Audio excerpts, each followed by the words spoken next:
$5 million for a transfer portal quarterback. That's how you get it done. Hats off to Texas Tech with Brendan Sorsby, and that is going to set the market in how you win in college football. Locked On presents The Portal, the daily podcast covering college football recruiting and everything NIL. Part of the Locked On Podcast Network. Your team every day. Into the Portal Podcast, and I am Brian Smith, your longtime college football recruiting analyst, bringing you the latest NIL, transfer portal, and recruiting news. We are going to have a fun live show, and apologies for not being around over the last week or so, but been on the road. Going to be back into the tune of noon live shows and having fun. And this one's probably going to be the best because quarterback is the position that everybody needs if they're going to win big in the next year and the years after that. So we're going to talk about the top of the board, the surprises, the player that I think is most likely going to end up being the biggest surprise and the biggest value, Kenny Menchy, etc.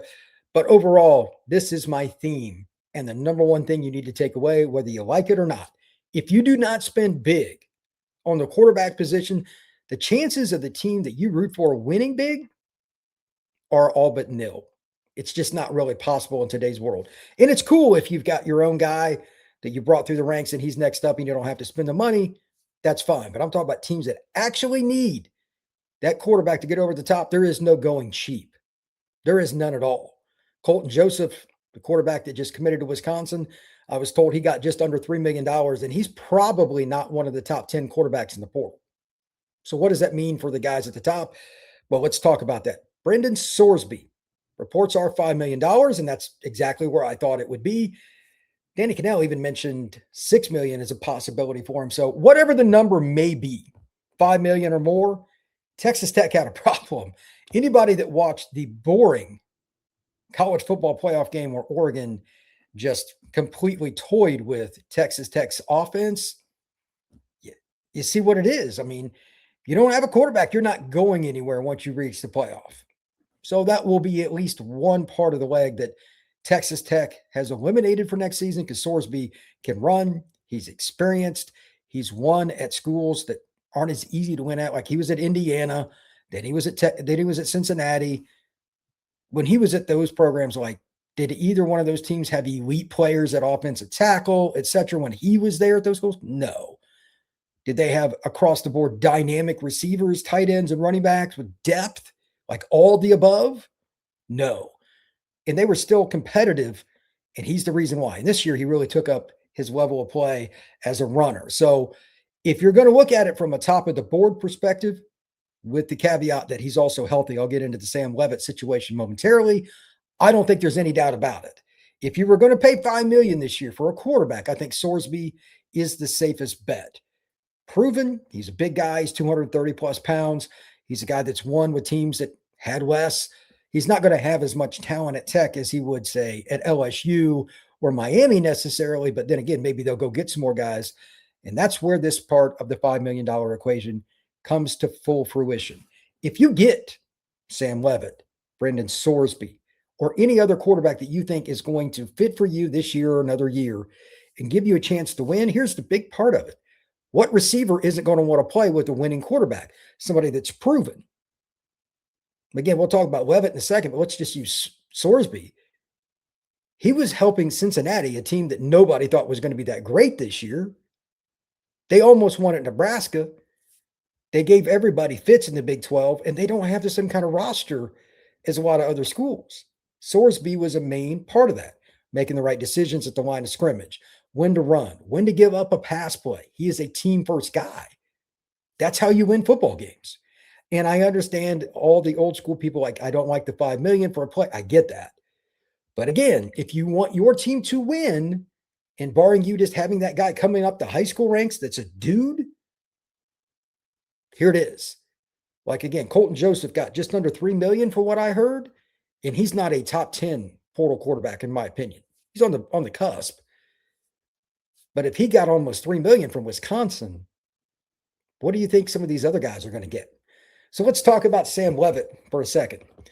The reason that I didn't rank Sam ahead of Sorsby, this is just my opinion, was he has a reported Liz Frank injury. And for those who don't know what that is, it's an awkward foot injury where they, like I know another kid, I just talked to him, he explained it. One screw goes in sideways, one goes in this way, and you're trying to bind it together and keep the foot stable. And you got to put little to no weight on it. You're going around on one of those scooters for months. It's not a good time. I don't know if he went with the surgery or if he's just going to let it heal on its own, but there's a lot of risk. A lot of risk. He may not be able to participate in spring ball. So I still had him below Sorsby because of the health factor. But if you wanted to put Leavitt number one, that's fine. And I'm sure LSU, who's allegedly really making a play for him, I'm sure their doctors are going to follow up and do their due diligence, their trainers, etc. But he's another guy. No offense to Arizona State. Did they have the kind of roster that some of the other teams did for the 2024 playoff? No. But he was the guy making the decision, whether to run it, pass it, make all the, of course, Scatterboo. He was happy to hand it to him. Some guys wouldn't have enjoyed that. He's a winner. Those are my two guys at the top that are proven. And Mestamaker, he's probably the hardest guy to discuss because he was at North Texas, is next, and he's got eligibility beyond the 2026 season. So that's something else to discuss. All of those guys, to me, are 4 million or more, no matter who you are, if you're at the top of the board, because they're proven, they have some mobility, or they have some special trait in situations to help them win games where they didn't necessarily have the more talent. Like, well, if it's North Texas, but they weren't exactly a juggernaut defensively. That's, it's a G6 school, but man, he could throw it against anybody, and he makes it happen in the red zone, et cetera, et cetera. Yeah, he's not as dynamic as somebody like a Sorsby. Okay, but he threw for 4,100 yards. I don't care what level you're at. These are the kinds of guys that are at the top. In this market, I think 5 million for a year for the top 2 to 3 guys moving forward is going to be the norm, if not more. LSU, Miami, or if Dante leaves, don't be shocked if Oregon, for lack of a better phrase, if Oregon jumps into the market. They've got the pockets. Indiana already got Hoover. I would assume that was 3.5 to 4 at least. He has some interception issues down the stretch, but that's still a very proven quarterback. That's another guy that's right on that cusp at the top. All of these guys are going to set the market like that. So with that, here are a couple of guys I just want to make some mention of that I also think are very, very good that we'll see. I'm really curious mostly, though, about Dylan Raiola. I don't know where he's going to end up. I don't know what he's going to command because he's not mobile, but he is very accurate. He completed 72%. The dude's accurate, and he's been under the spotlight forever. Byron Brown just picked Auburn. I heard 3.5 million as a number. I don't know if that's accurate or not, but kind of where I thought he would be. He played G6, but he still threw for 3,000 and rushed for 1,000 in the same season. I don't care where you play. That's impressive. Rocco Beck, I haven't heard the number, but he's going from Iowa State to Penn State. They, I would imagine, paid him $3 million or more. He's another guy that can run. He can make it happen. We're hearing some different things on Austin Simmons. I've heard Mizzou. I need to look into that one more. Menchy to Nebraska. That's the steal so far of the transfer portal cycle. Super athlete, super guy, very intelligent. He was just behind CJ Carr at Notre Dame. Nebraska loses Raiola, which is unfortunate. They may end up benefiting because Menchy's a super athlete and they can run more RPO and be more dynamic. That is my pick, flat out. Kenny Menchy as the player that will be the best for the value that he's going to get. And I don't know what his total is, but he hasn't played much. He couldn't have commanded what some of these other guys did. Great job by Nebraska. Another one that's on that cusp, very talented, and he gave Julian Sayin a run for his money. Lincoln Kienholz at Ohio State has transferred to Louisville with Braum as the coach. If I didn't go with Menchy to Nebraska, this would have been my second pick. I totally trust Braum with QBs, and he's a guy that honestly has the size and the arm and all that. Like Ryan Day knows quarterbacks. If they'd have ended up going with him last year, he'd have been a very good QB. Cutter Boley's an interesting one. He's going to Arizona State. Very physically gifted guy. We'll see what happens there, but he's got a cannon. He's an athlete. I like that pick. Caden Hauser going to Illinois. I also like that one. He could run. He's a kid from East Carolina, good football player. Bryce Baker. Is he going to end up at Virginia Tech? As I do this, I haven't seen, but maybe he's already ended up there. That's a kid I loved at Elite 11. He's only played 1 year at North Carolina, like as a backup. So he's got 4 years of eligibility. he ends up at Virginia Tech, that would be a steal. And then the guy that I want to talk about after the break as an example of how fit and overall maturity and everything else can overdo all the other things in regards to talent, because he's got some, but is he as talented as everybody else that Florida State was looking at? Not necessarily. That is next right here on the Portal Podcast. Today's show is brought to you by Rocket Money. Let's be real, managing your finances can feel overwhelming between subscriptions you forgot about, bills that keep going up, and trying to figure out where all your money actually goes each month. It's easy to feel like you're losing control, and who has time to track every transaction or hunt down all these different hidden fees? Translation here is pretty simple. You need something to help you out, and that's where Rocket Money comes into play. The personal finance app that helps you take control. It finds and cancels your unwanted subscriptions, monitors your spending, and helps you lower your bills so you can grow your savings. So if you're like me and you forget about something like a Netflix or whatever you're going to use just different times of the year, or if it's a subscription that you don't use anymore, I've had that happen several times where I paid for it literally for months on end. Maybe it wasn't a huge fee, but it's still throwing money out the door. $15 here, $20 there. That's not fun when you find out about it after the fact. You can't get that money back. So make sure you're using Rocket Money to check it out. So let Rocket Money help you reach your financial goals faster. Join at rocketmoney.com/locked-on, rocketmoney.com/locked-on. That's rocketmoney.com/locked-on. If you want to take your game to the next level here with the Portal Podcast and across the Locked On Podcast Network, check out the Everydayer Club. Down in the description, there is a link. You can get all your podcast audio with no ads. That's the number one thing, and it's by far, in my opinion, the best part of this. Whether you're going to the gym, whether you're going for a walk, whether you're going for a long drive, if you want to have a podcast in your ear without any ads, $5 a month or $50 for a year. That's a pretty good deal. Again, down in the description below, there's a link. It'll explain more. And on top of that, there's Discord and more. Check it out, the Everydayer Club here with Locked On the Portal. So let's talk about why Ashton Daniels and several other guys can fit, and for the money. Again, this is a business. Let's not forget that. Why he is a good fit for Florida State. I also cover the Noles, Locked On Seminoles. Check that out. But I called it yesterday, and I had no idea who Florida State was going to get. I said I would take Ashton Daniels, and I got a bunch of people hating on me. Well, I know him from covering him in high school when he was at 7-on-7. I thought he was good. He went to Stanford, and not for nothing, but that's not a school you walk into academically and socially without any background check. Like, you got to go through some hoops to get in there. He excelled despite playing for a team that was, let's be honest, not very good in terms of the talent around him. He excelled for what he had. Well, be very clear. And then this year, when he finally got an opportunity at Auburn to play without poor play calling, the end of the year, he destroyed Vanderbilt and he destroyed Alabama in terms of making big plays. Over 100 yards rushing in both, almost 300 yards passing against Bama, and over 300 against Vandy. He had 7 drops against Alabama, or they'd have beat him. 7 drops. That's not his fault. Guys like that are graduate students that have the leadership that he does. Again, I know him. Ashton's, know him. I know him well enough. That's the kind of kid you want your children to be around. That's something to look at. When people ask me, what is this team looking for? The questions that I get from coaches, I was just talking to a Big Ten coach the other day, it's the off the field stuff. Anybody can watch film. If you have any common sense about football, okay, just put the pieces together. We talked about this fit, and I'll ask a few questions for the chat here in a second. If you don't have scheme fit, all this stuff goes out the window, but Ashton Daniels is a tremendous fit for Gus Malzahn's offense, and he would be for a lot of RPO-based offense. Like if he'd have went to Kentucky to play for Stein, the guy that was the OC at Oregon, they'd have been fine. He can fit in a lot of places because he can throw it and he can run it, and he's cool with turn around and handing it off too. So I think that's good. And here's the big part. Again, this is a what? Business. College football is a business. Ashton Daniels isn't going to be as expensive as some other guys. Florida State, they had DJ Lagway visit.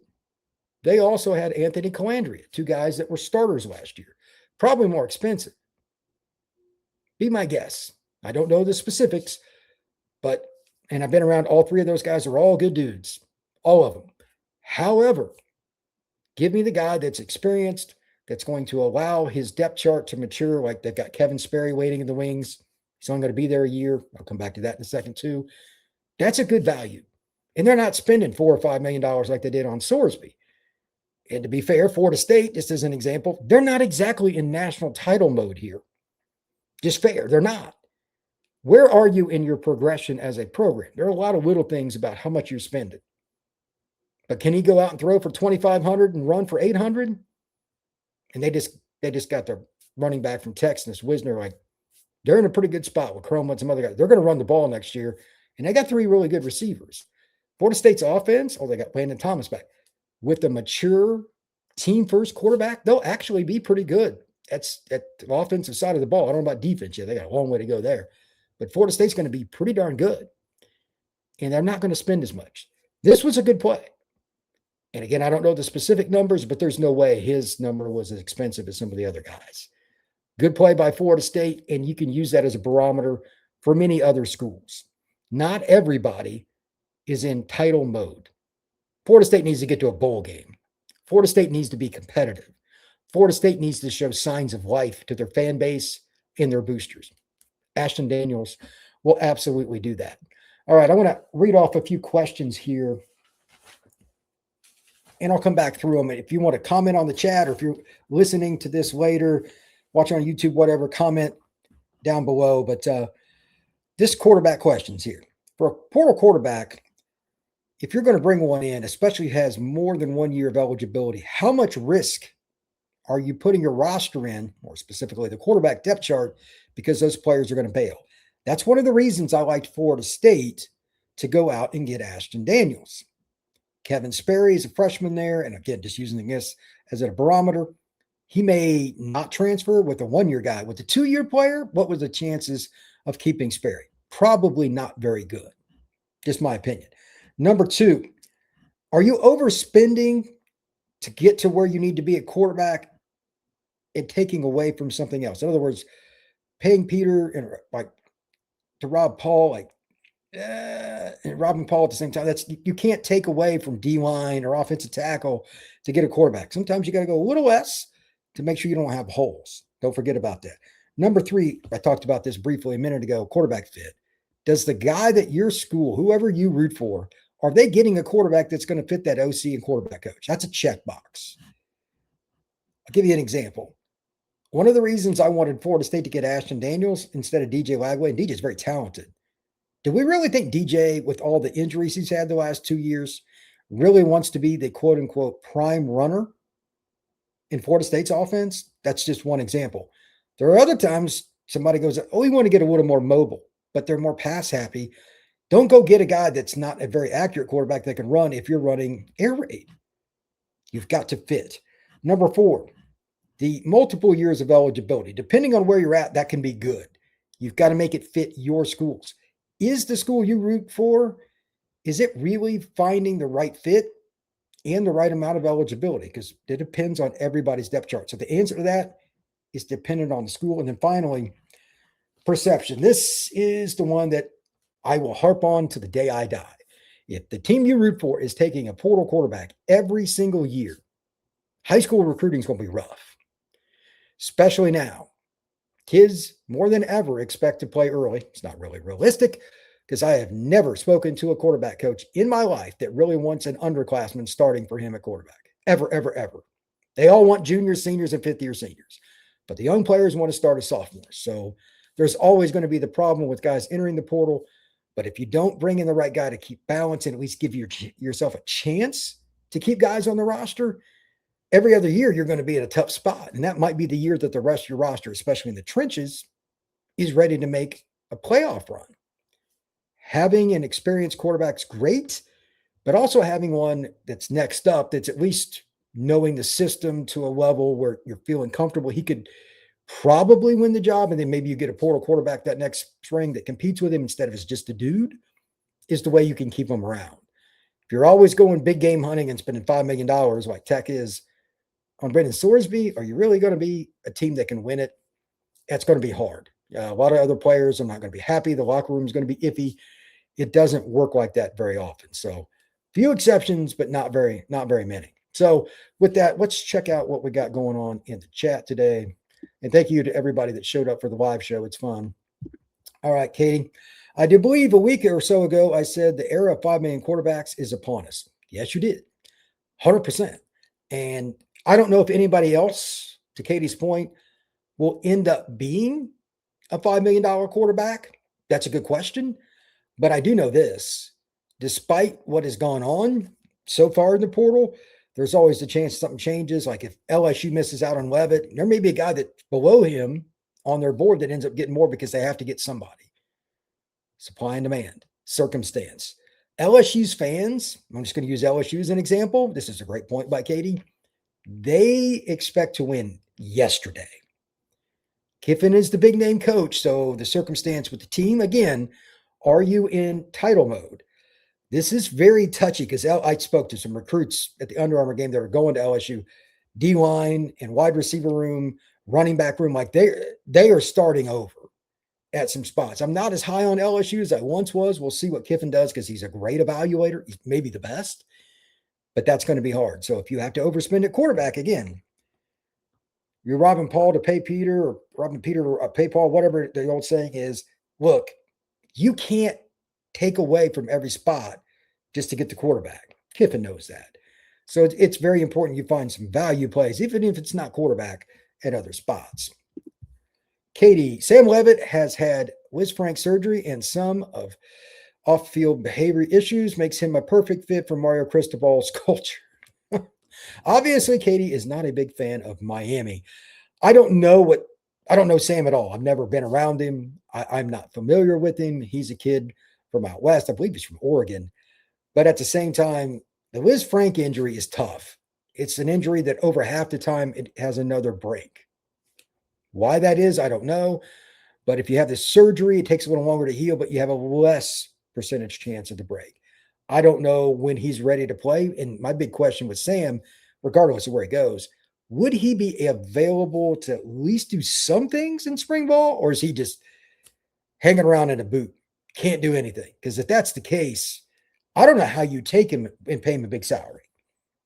You need your quarterback doing live reps in spring ball, even if he's not allowed to be hit, but they're in pads. He has an O-line in front of him, everything, so you can get as many reps as possible, because otherwise you're not competing for a title.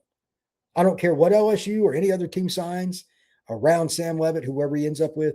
If he doesn't get to go through spring ball and do live reps, I will be shocked if they get to do the right things in fall, because it's a continuation. It takes forever to gain that confidence in all, not just a few, but all of your pass catchers, tight ends, running backs, and receivers. And some of these guys he's never even met before. So that is a very, very interesting situation.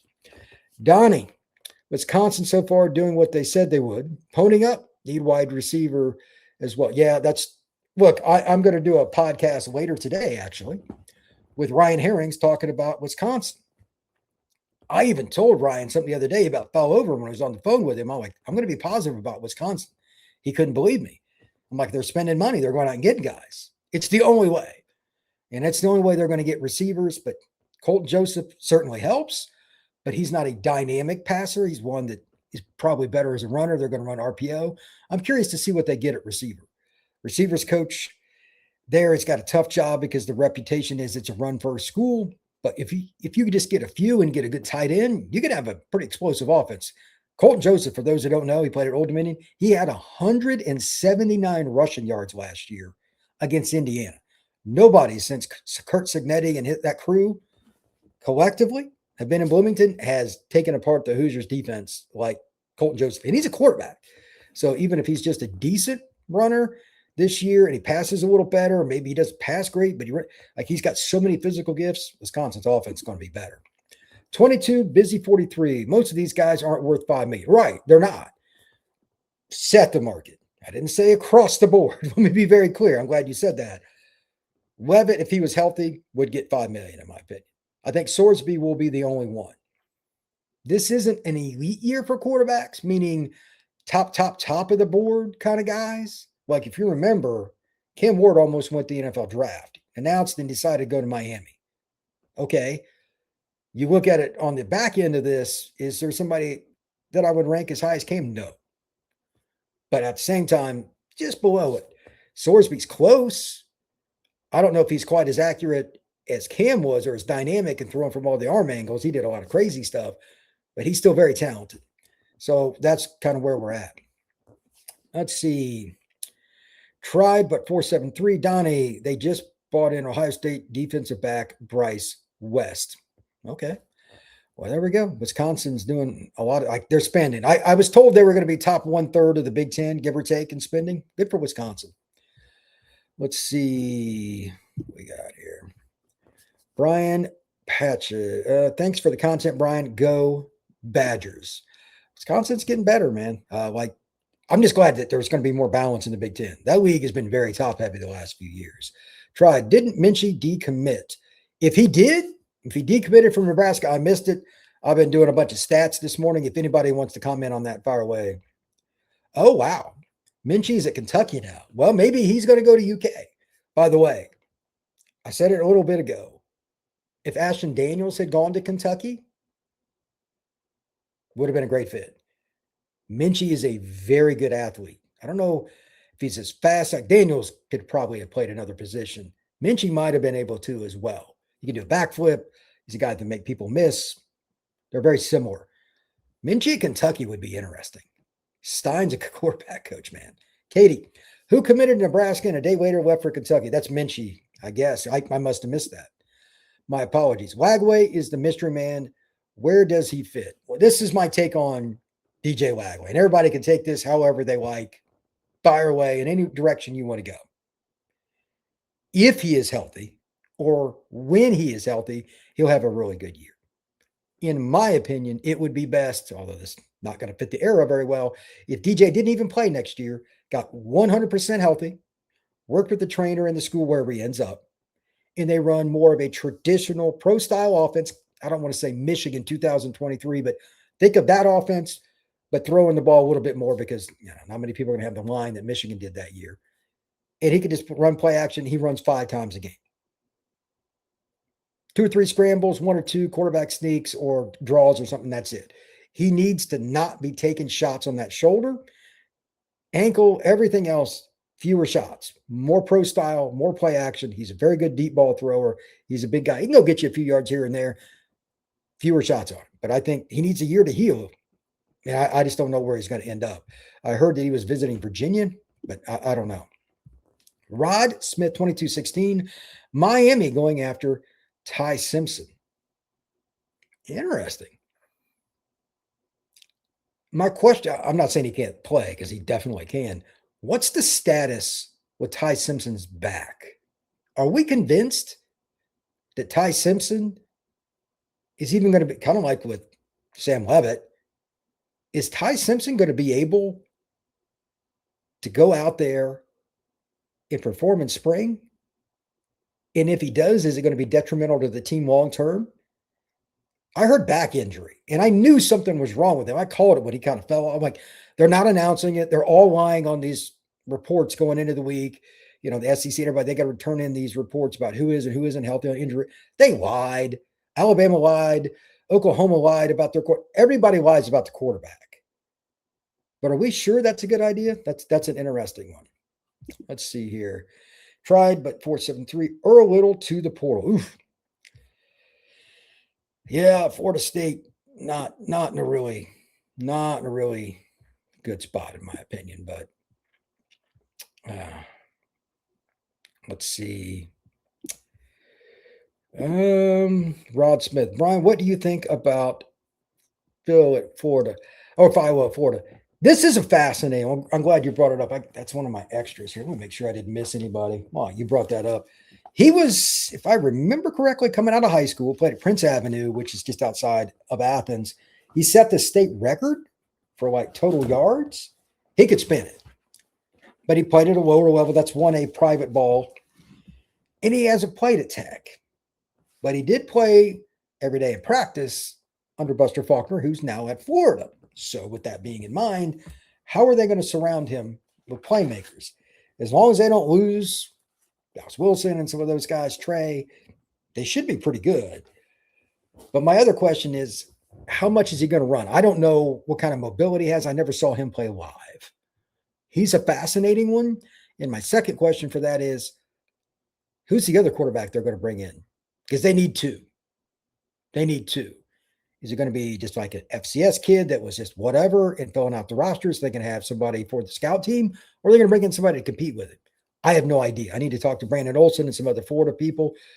But I mean, the kid literally was like number one player in the history of Georgia. I don't care what level you're at. Like yards, he has to be able to throw it. So that's at least a starting point. Irish Gordian Knot. Man, the quarterback market is bonkers. It absolutely is. Katie, why would any high school quarterback recruit listen to a word Mario Cristobal has to say? He has never started his own quarterback recruit at Miami. Darian Coleman, Luke, and they got Luke Nickel last year. Like this has to be the last year they do it, in my opinion.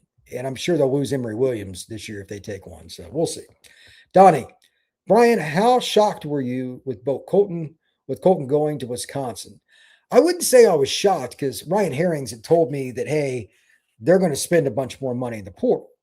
Now, if Ryan hadn't told me that, I'd have been shocked. I said, okay, Ryan's got great contacts. He knows it. We'll just see which players they get. But getting Joseph not only shows they'll spend, but again, they want to run RPO. They want to run an offense where the quarterback makes a lot of yards with his feet. Colton Joseph's about as good as it's going to get. He's freaky. He can play wide receiver. So not only was it good money spent in terms of just getting a good player, it's a good scheme fit. So I was probably more shocked that they got both. It's hard to really get the guy that you want because everybody, like Florida at one point was looking at him, Florida State, etc. I thought that was pretty good. War Eagle 2387, enforceable 2-3-year contracts coming anytime soon. This is what I know. I spoke to an agent this morning, totally unrelated to the quarterback realm, was more of a defense player, but the kid that he was talking to and is representing, the kid wanted a 1-year deal, so they adjusted. The agent would prefer the 2, the kid wanted a 1. Okay. Every scenario is different. Now, when you say enforceable, they're enforceable now, but here's the issue. I'm sure you're referring to this because of what Kirby and Georgia are doing with the Damon Wilson scenario. For those who aren't familiar, I'll give you the 10-second version. Defensive end, elite recruit out of high school, played at Venice High down in Florida, knew him, great kid, transferred to Missouri. I assume he's headed to the NFL. He's a really good player. But he'd signed a contract with Georgia, then bolted, and Georgia's suing him because he didn't finish the contract. They're all enforceable if there's this basic language. But if you sue a kid, all of the following starts a snowball downhill. You're going to tick off that agent. There's a good chance you're going to tick off people from the area where that kid's from. He's from Florida, and on and on and on. It's politics. So it's not whether it's enforceable. It's are you going to just completely piss off the people around, the recruits, etc., and the agents. This is a discussion point. I'm glad you brought this up. That gets talked about behind closed doors a lot. But if you tick off the wrong people, are you going to be able to recruit in certain spots? So you're probably saying, well, why Georgia do it? Because they're Georgia. They're Georgia. Do you really think that USF would do that? No offense to USF, but there are layers. There's about 5-6 schools that can do that. Probably isn't going to matter much. Georgia's one of them. Ohio State, Notre Dame, Texas, Georgia, Alabama, maybe Florida or something. Most schools, if you do this, if you go after kids, I'm telling you, it's going to cost you more in the long run. It's an awkward spot. But you got to make that decision. Do you want to go after them in true litigation? That's going to gain a lot of publicity and a lot of traction in the news. So be careful for what one wishes for. Katie, I'm a Miami grad. I'm not a Mario fan. I get it. I know a lot of people that aren't, but you got to give him credit. He's done a good job this year. Kirk, Cristobal culture is winning. They're winning right now. They are certainly winning right now. Most of the quarterbacks in the playoffs this year were transfers, starting with Fernando Mendoza. It's the new normal. It's true. Most of them. Now, I'm sure Mario would like to have a guy that's a junior or senior that's really good up next. But again, like I said earlier in the podcast, this does not change. I've never, ever met a quarterback coach that said, Brian, I'd rather a freshman or a sophomore started for me. Quarterback's hard. They want as experienced a player as possible, and they want somebody with more maturity. The difference between a 19-year-old and a 20-year-old is 1 year, but the difference in maturity can be massive, especially for massive games. That's why you see these portal quarterbacks at programs. Irish Guardian not. Sounds like guys like Menchy with zero real in-game experience are bringing $2 to $3 million. Wild times. Menchy's got all kinds of upside. He's a little rarer, but we'll see. What's the story with Dylan Raiola? That's the one I don't know. This is from Jay Programmer. I have not heard diddly about where he's going. If somebody's got something on that, go ahead. You've scooped me. For whatever reason, I have not run across that. I'm not sure if it's good, bad, or indifferent. I have nothing. Raiola's camp, like his, family, strong football ties, NFL player, et cetera, et cetera. That's pretty interesting. Is Ty Simpson entering the portal? I don't know. I actually listened to a Bama podcast yesterday, and that was part of it, whether he ended up transferring, go pro, whatever. They didn't think he would transfer, but like Miami tries to buy guys off other teams' rosters. That's not any news flash. And they want a senior quarterback every year. That's pretty much the norm. And it's why Katie doesn't like Mario Cristobal. But the point is still the same. Everybody wants veteran quarterbacks. Would Simpson work at Miami? Probably. As a reminder, coming up the ladder, Mario Cristobal coached at the University of Alabama under Nick Saban for like 4 years, O-line coach. I would imagine that he's got a soft spot for the culture at Alabama, what the kids go through. It's going to be an easier transition. So take that into account as well. Kurt, 2026 Ty Simpson is Miami's 2025 Carson Beck. Very well could be. Very well could be. Brandon, Simpson will end up at LSU if he goes to the portal. Why do you say that? I don't agree because I don't think Ty wants to run that much, especially after having an injured back this year. Brandon, again, the price for running backs is getting absolutely ridiculous. I haven't heard anything on that. Please elaborate. I haven't even checked into that. But War Eagle 2387, similar situation to Xavier Lucas, Miami, Wisconsin situation. Let me be very clear. Did Miami probably tamper there? More than likely. But there is not a single school, not one, that does not tamper, Wisconsin included. And when I say that, I mean whether it's a booster, whether it's an intermediary, whatever it is, everybody tampers. And that's why Wisconsin took so much heat over the whole Xavier Lucas thing. Everybody does it, period.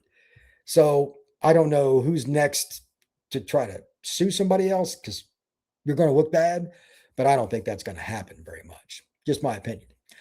With that being stated, unless somebody else has a comment, I just want to have a couple wrap-up commentary pieces here. I talked about this a little bit ago, and Katie, by the way, shout out to Katie again. Look, $5 million, whether you like it or you don't, is not the point. It's not. The era of the $5 million quarterback is here. The era of $5 million quarterback and somebody going above that is very soon to come. You can like that or you can dislike that. It's true. Welcome to college football in 2026.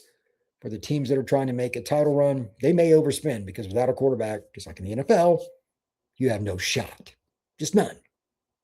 Who else could command that? Just looking at my list again, if it wasn't for the circumstance with Levitt's foot with the Wiz Frank, I think he could have. Debatable. Beyond that, I'm not sure. Mestamaker at Oklahoma State, I'll be curious to see what he gets. But because he came from G6, I doubt it's $5 million. I'm guessing it's 3.5, 4, somewhere in that range. That's just my projection. Hoover, probably around 3.5, 4, same kind of deal. Beyond that, I don't know if anybody else will go above the 4 million mark, but there's going to be quite a few guys that are 3 million-ish. Byron Brown, I heard was over 3 million. He's going from USF to Auburn. He knows the system. He's very proven. He's a grad student. I get it. I'm curious to see what Rocco Beck got as well, if we ever get those numbers. Those are all really, really good players. And again, maturity, age matters. The difference between a 19 and 20-year-old is big. So like Rocco's 22 years old. Great guy. Less concerned. He's probably going to earn a pretty big paycheck for the Penn State and Indy Lions.